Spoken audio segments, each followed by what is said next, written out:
Hello everyone, very good evening. Welcome to Testbook Super Coaching for Regulatory Bodies and आज के session में आप सबका स्वागत है. So we'll start with the session and where we are going to discuss about the PIB related MCQs. So last week जो भी PIB news में था, जो भी important news थी, we are going to conduct a MCQ session today about those news. So yes, we'll start with the session. Before going to start this session, before going to start today's lecture, once again, very good evening to you all. And please do share the session. And if you are yet to subscribe the channel, एक बार channel को जरूर subscribe कर दीजिएगा. Okay. So we'll start with the MCQ discussion straightforward. We are going to cover a few important news from the last week's PIB and the MCQ related to that particular part. So the before that, we are having the Laksh batch, RBI Grade B Laksh batch. In this batch, we are covering everything from the basic till the advanced level. So foundation batch hai, for 1 year this batch will run, in which pre-mains, mains answer writing, which is the most important part, and then the interview. So all those things we are going to cover in this particular batch. To enroll into this batch, we have one offer right now. This batch will be available with the cost of 7,499 for 1 year only, which can be paid in 3 EMIs. The 3 EMI will be there. So under 2,499 will be the EMI cost for 3 EMI through which you can pay that much amount of money. So to get this offer, what you need to do, what exactly you need to, the coupon which you need to apply, and the name of the coupon is RBI Special. So RBI Special is the name of the coupon which will give you a good discount when it comes to this particular foundation batch. Okay. So we'll start now with the MCQs. And the first MCQ on your screen. The first MCQ is basically from the Poshan Mah. So first we'll go through the MCQ, then we'll discuss a little bit about this Poshan Mah, and then we'll talk about the questions or the answer.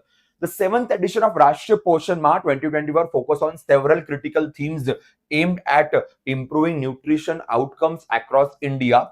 These themes include anemia prevention, growth monitoring, and supplementary nutrition, among the others. This year, Poshan Maha also emphasized on Poshan Bhi Padhai Bhi, which integrates the education with nutrition to improve the health and learning of children. However, not all focus areas are directly related to the nutrition or health. Given this context, which of the following is not a critical theme under the Poshan Maha 2024? So every year, month of September, we celebrate as a Poshan Maha or the nutrition month. So the question is, which of the following is not a critical theme under the Poshan Maha 2024? So if you know the answer, please put into the comment section. So anemia prevention, growth monitoring, vocational training for women, supplementary nutrition, Poshan Bhi Padhai Bhi. The few of the options are already mentioned in the question, so you can figure out what can be the answer of this question.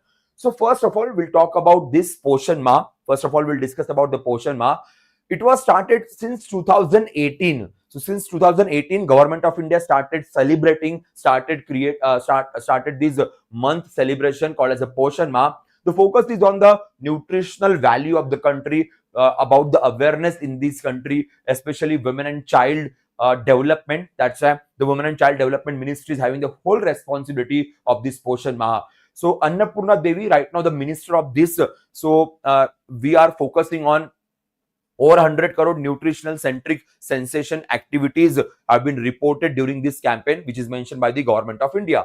Now we'll talk about the theme. The theme for this year consists of anemia, then growth monitoring, Poshan Bhi Padhai Bhi, technology for better education, then Ek Ped Maa Ke Naam, and complementary feeding. So these 6 themes decided by the Government of India as a critical theme, in which again anemia is one of the most important. Then growth monitoring, Poshan Bhi Padhai Bhi, which was already mentioned in the question. Then technology for better governance is the concept here. Then Ek Ped Maa Ke Naam, which is started from the Environment Day in this year itself, and the complementary feeding. So answer of your question is 3. Absolutely right. Very good answer. So vocational training for women is not the part of critical theme for this year. So today, this Poshan Mah or the nutrition month is going to be end from the tomorrow. October month is going to start, and the October month is usually dedicated for Swachh Bharat Abhiyan or the Swachhata. So every month we are having one or the other program, one or the other missions going on, and sometimes questions can be asked around it. So yes, very easy question. Answer of this question is 3. So another question, again a very easy question, very one of the most easiest question of the day on the same part, Poshan Abhiyan. The question is about impact of National Nutrition Agenda. In which year the Poshan Abhiyan officially launched by the Indian Prime Minister? That's the question over here. So it's very easy.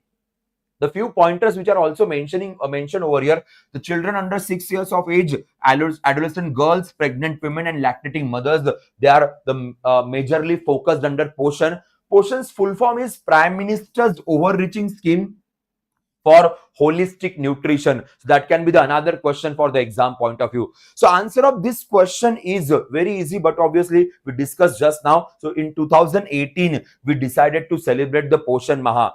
Earlier it was Poshan Pakhwada or the Poshan Week only. So we still celebrate the Poshan Week or Poshan Pakhwada. Then we decided, we realized only a week cannot is not going to fulfill the motto or the main reason behind this particular nutrition awareness program. We should cover a whole month, and from 2018 we started celebrating the whole month as a Poshan Maha. So that's very simple question. Now the next question is again related to that only, but in a different angle, because it was recently news. This Poshan tracker also got the award from the National E-Governance Award ceremony. So that's why question is there regarding Poshan tracker. In order to address the real-time challenges in malnutrition tracking and ensure better government of nutrition-related intervention, the Ministry of Women and Child Development launched Poshan Tracker in 2021. This digital tool provides real-time monitoring of nutritional growth and is integrated with the key government portals, enhance its data collection capabilities. Which of the following portal has the Poshan tracker been integrated with, allowing better coordination and data sharing in the health sector? So, which portals are basically working with the Poshan tracker? That's the question asked over here. Recently, in this year itself, Poshan Tracker, this platform got the National E-Governance Award given by the Government of India. So that can be the another question for you. Now, when it comes to Poshan Tracker, it is working with these two things: the RCH and the UWIN portal. UWIN portal is for the vaccination. If you remember, during COVID-19, we used this portal. But other than COVID-19 vaccine, it works for all types of vaccines in our country. So UWIN portal. And RCH is basically the rural community health based services. For that purpose, we started this portal. So yes, Poshan Abhiyan or the Poshan Tracker is working with these particular portals in India. Health Ministry is taking care of these two portals, whereas Poshan Tracker comes under Women and Child Development Ministry. So two ministries are working here for the better understanding, better data collection, better help, especially to the poorest of the poor or the rural population. So that is a main purpose here. The next question, again from the Poshan Tracker, the question is regarding the state. Which state performed well in this? The 7th edition of Rashtriya Poshan Maah has witnessed the unprecedented participation across the India, with various states actively contributing to the nationwide movement to improve the nutritional awareness and outcome. Several states have organized a large number of nutrition-centric activities promoting the themes of anemia prevention, growth monitoring. Among these top performing states, one has led the effort with a remarkable 1.80 crore activities.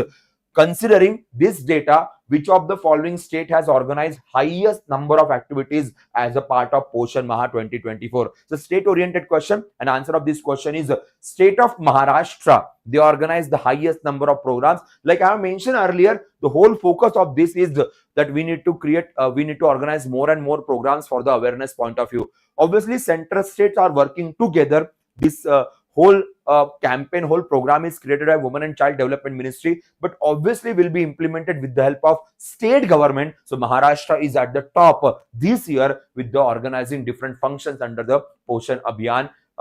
So that's the case over here. Yes. Another question regarding this. One sec, I guess it will be a little bit difficult to read it, so I will make some changes here. Yes, you can read now. Poshan Maha 2024 is built around the several critical themes. I guess we talked about the themes also. We discussed about the themes also. So, yes, Rashtriya Poshan Maha, empowering the women through nutrition. This is the concept over here, depending on which we have discussed. Ek Ped Maa Ke Naam was also affiliated with that. So, these themes we have discussed. Then Poshan stories were also shared by the government of India. This is another holistic nutrition for the pregnant women. This was also on the cards for the discussion. Then we talked about the topmost states: Maharashtra, Bihar, Madhya Pradesh, Uttar Pradesh, Gujarat. These were the states which organized wonderfully these programs. So that was also the very important factor. So thematic programs which also mentioned over here. So data was also given by the government of India. We'll go back to the question depending on which it was asked that we saw. Now the answer of this question is but obvious. Complementary feeding is the answer because it's about the infants. So answer of this question is 4. So things were very clear about in this question regarding the feeding. So complementary feeding was a part. So literally government of India collected data depending on every theme, and they look towards that in which data more and more request, more and more awareness program was organized by the different states. So that was a case here. Now the next part regarding the PK Mishra committee. So recently PK Mishra committee was the news. This committee was created for Delhi NCR pollution purposes. Supreme Court also talked about this committee recently, and PK Mishra Sahab is a principal secretary to Prime Minister of India. So one of the very powerful person. So the news, the question is, one of the key point emphasized during the meeting was need to shift to which and to develop necessary in the NCR areas. This committee is created for the pollution control, especially in the Delhi NCR region. But whatever the things done by this committee was not that successful. That's why recently Supreme Court asked few hard questions to this committee. We are not discussing this because of the Supreme Court. We are discussing this because the committee gave some recommendations regarding the pollution control, and which recommendations can be implemented for all over India also. The most important part is that this committee is headed by PK Mishra. He is the principal secretary to Prime Minister of India, one of the most powerful posts when it comes to Indian bureaucracy. So answer of this question, basically what Sir discussed about. So first we'll talk about this high level task force. Okay. And the answer of this e-vehicles, EV charging infrastructure. So e-vehicles is the major focus over here. What this committee talked about, what this committee mentioned about, 2-3 things. First thing is about that electric vehicles should be promoted a lot, because in Delhi region we always saw odd even number of vehicle rule, odd even numbers, like odd days odd number vehicle will come on the roads, and the even days even number vehicle will come on the road. But that is not going to fulfill the problem. That is not going to solve the problem. It's best that we should shift towards the EV, electric vehicle. The second thing which was suggested by the committee, just classify the vehicles depending on its age. Okay, so classify all the vehicles depending on its age and give the star marks or some star rating to the vehicles depending on that. So if the older vehicles are there, they are going to emit more CO2, more pollution. So in that scenario, we can stop those vehicles while this winter season, especially during this pollution scenario. So we can do that. That can be the more fruitful, that can be the more effective. That is another recommendation by this committee recently. Now, high-level task force meeting on air pollution, Delhi NCR, Dr. PK Mishra stressed the importance of eliminating which of the following across Punjab, Haryana, Uttar Pradesh as a key step towards improving the air quality. It's a very easy, everyone knows about that, exactly what is the focus or which focus kept by the government of India, always there, and that is about the paddy stubble burning, because this is creating the huge problem, especially due to Punjab, Haryana and the UP region, that is Delhi NCR region. That's all about this. Yes, this is the most important part which we need to discuss in this session regarding the labor force participation rate. So recently, there was a periodic labor force participation report was given by the NSO, National Statistical Office. So we need to discuss few points around that. So which of the following statement is correct over here? The LFPR for male in both rural and urban areas increased 75.8 in 17-18 to 80.2 in 23-24. LFPR for female in urban areas remained constant from 17-18 to 23-24. The overall LFPR in the rural areas decreased from 63.7 to 50.7. LFPR for females in rural areas increased 23.3 in 17-18 to 41.7 23-24, and LFPR for the males in rural areas decreased from 78.8 to 76.4. The first and foremost important thing is that what is LFPR, because questions will be asked around that. So we'll go through the news from the PIB portal only. We'll go through that. So this is the news. So periodic labor force survey, the annual survey from the July 23 to June 24. So 1 year they are covering. The data is given by Ministry of Statistics and Program Implementation. NSO provides this data. Labor force participation, basically the definition of that LFPR, that is labor force participation, means LFPR is defined as percentage of person in the labor force. Percentage of person in the labor force either working or seeking job or available for work. So all the three types of people, like those who are already working, those who are seeking jobs, and those who can work. So means employed, unemployed, both types of people will be there, which are from 15 years and above. So 15 साल का एक criteria यहाँ पे mention किया गया है, उसे हम लेबर फोर्स पार्टिसिपेशन कहते हैं. So labor force participation is increasing, means there are more and more people in the certain age group available for the job in our country. Some of them are working, obviously, and some of them are not having the jobs. So labor force participation rate starts with the 15 years and above, 60.1 during the July 23-24. The same for the male and female. So for the male 78.8% and for the female 41.7%. Overall LFPR status for person age above 15 increased 57.9 during the 22-23 to 60.1% in 23 June. Whereas LFPR for female age 15 above increased from 37.0 to 41.7. So these are some pointers mentioned over here by the government of India, by these Ministry of Statistics and Program Implementation. I'll go back to the question. And there is another data, obviously, work population ratio is also mentioned. Work population ratio 58.2%. Same for the male for is the 76.3 and 40.3 for the female.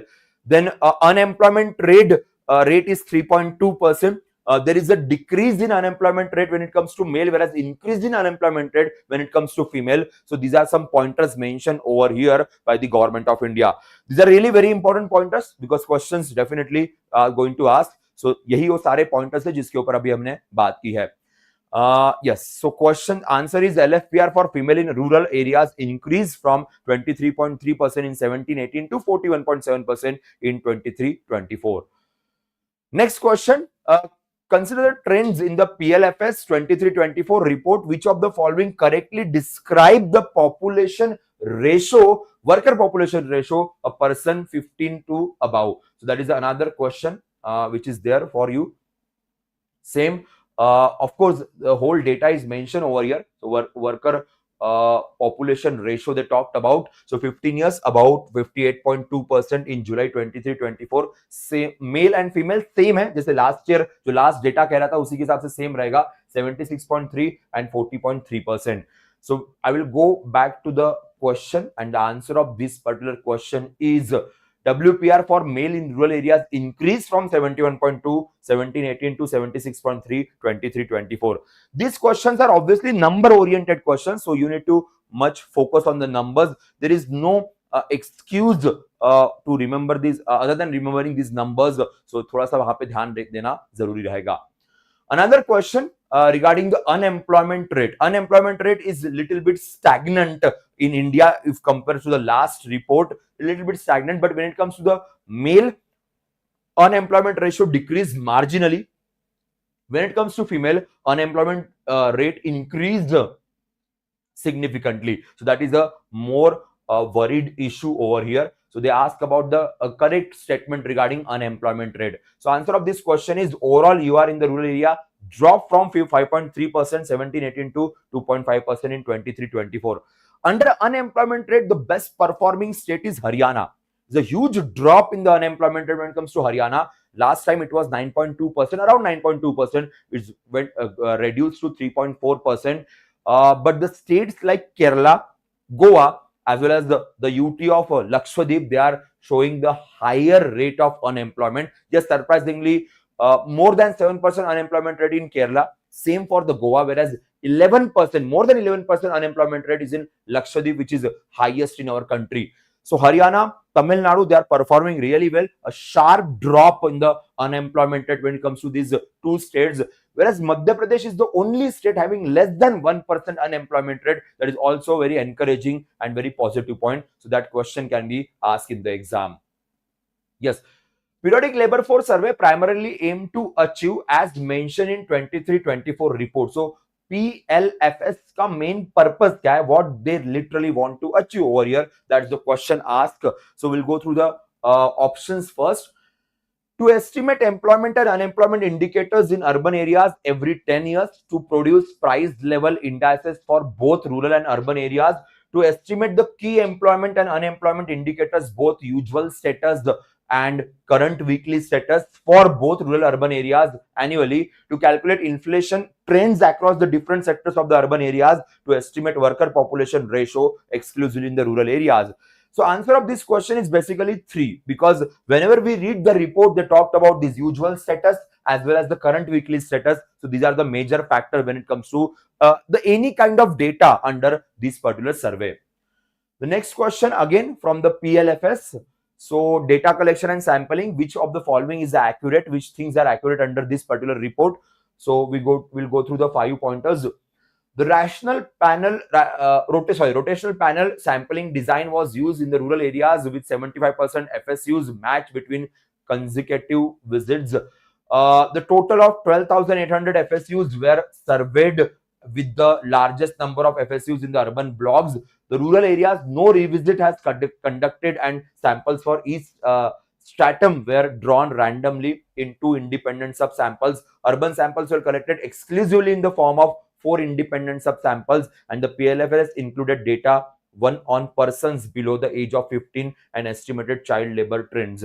So answer of this question is 3. 3 is the point. Okay. So rural areas, no revisit conducted. So yes, it's basically that's why the Minister of Statistics Program Implementation emphasized on this particular point. So that's mentioned here. Now we'll go to the next questions, and the next set of question is about the recent announcement of Government of India around the space exploration programs. So recently government talked about in the cabinet meeting about the space programs for the future, like Chandrayaan 4 or the Bharatiya Antariksh Station, as well as the Venus mission. So there are 4 pointers, sorry. Chandrayaan 4 aims to develop and demonstrate technologies required for returning to Earth after successful lunar landing. Chandrayaan 4 mission will focus on collecting samples from the moon and analyzing them on Earth. Chandrayaan 4 is a planned for human mission to the moon by 2040, and Bharatiya Antariksh Station is part of Chandrayaan 4 mission to develop a space station on the lunar surface. So answer of this question before that, so we are focusing on the Chandrayaan 4. By 2040, we are going to launch Chandrayaan 4. The focus of Chandrayaan 4 will be collect the samples from moon and come back to the Earth. That is a major focus. By 2038, we are focusing on the first module of the Bharatiya Antariksh Station by 2038. That is another focus we have. And Venus orbiter mission is also there. 1236 crore we are going to spend for this particular mission. Okay. And we talked about Bharatiya Antariksh Station. By 2028, Government of India is going to create the first module. So answer is 1, 2, 3. Bharatiya Antariksh Station is a part of Chandrayaan 4 is a wrong statement. Of course, it's a wrong statement. So answer is 1, 2, and 3 for this question. Yes, September 7 celebrated as which day designated by the United Nations General Assembly to highlight the global commitment to air quality. The theme for this year's celebration is, so basically you came to know that air, which we talked about the Clean Air Day, and the question is about the theme. So this time the theme was invest in clean air now. This was the theme. And in India also we celebrated, there was a function in India by the Environment Ministry. Now, there was also a data given by the Government of India, a ranking given by Government of India under Swachh Vayu Sarvekshan. under three categories. The category 1 about population over 10 lakhs, category 2 about population between 3 to 10 lakhs, and the category 3 population under the 3 lakhs. So there are the three categories mentioned here by the government of India. Under first category, population over 10 lakhs, Surat, Jabalpur, Agra, they are performing really very well. Then the second category, Firozabad, Amravati and Jhansi. And the third category, Raebareli, Nalgonda and Nalagarh. So they are the three categories mentioned under Swachh Vayu Sarvekshan. So answer is, of course, International Day for Clean Air and Invest in Clean Air Now. It was a theme kept by the government of India. The next question regarding the ASEAN, Association of Southeast Asian Nation and India Economic Ministers meeting. This meeting was attended by Piyush Goyal Sahab. He is a Commerce Minister of India. So some pointers being asked over here. We have discussed about this in our PIB recordings. If you'll go through the PIB recordings, you will find the news there. ASEAN accounts for 15.5% of the India's global trade with a bilateral trade value USD 150 billion in 23-24. ASEAN accounts for 10.9% of the India's global trade, and the bilateral trade value between India and ASEAN was USD 120.90 billion. The Democratic Republic of Timor-Leste was the co-chair of the meeting along with India. The trade relations have remained stagnant. The Asia-India Economic Ministers meeting was co-chaired by the Commerce Minister of India and the Singapore. This was organized in Laopedia. The meeting was organized in Laopedia. Okay, remember that, which was already mentioned here. So Asia accounts for 10.9% of India's global trade, and bilateral trade value between India and ASEAN was 120.9 billion 23-24. This is really very important. ASEAN is really very crucial country for us. Very crucial group for us, because we have a very good trade numbers with them, very good relation with them. The meetings were obviously co-chaired by the Laopedia. They were the co-chaired for these meetings, which was organized by them only, and that is a major part here. Yes. What was the one of the key reason for launching Make in India initiative in 2014? Sorry. So we completed 10 years of Make in India, and that's why the question is asked. There can be multiple questions on Make in India, but obviously it's one of the most important policy and which is very successful. So in 2014, we launched Make in India. The question is why we launched Make in India and what was the purpose for the launching of Make in India. First, we'll go through the exactly recently what government talked about Make in India. 10 years we have completed. So we'll go through the whole policy once. Yes. So 10 years of Make in India.